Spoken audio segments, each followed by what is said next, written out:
મોઢા પર કેવાનું રાખ ભાઈ. એક પાછળ બોલે ને એને અમારી ભાષામાં બાયલો કહેવાય. તમારે જેટલા તમારા હગા વાલા હોય એને લેતા, એટલે મનની મનમાં ન રહી.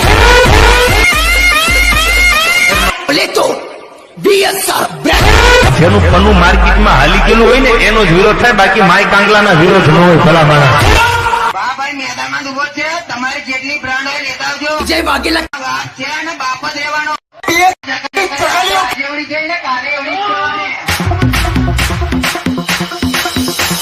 रावण मरे कभी सपोज पैदा हुआ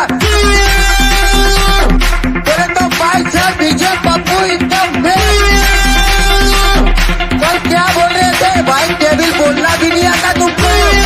आज मैं बोल रहा हूँ बोलना सीखो, बोलना तुम जब माइक बजाने के लिए इससे पहले बोलना सीखना, फिर माइकिंग करना. बोले तो वीएसआर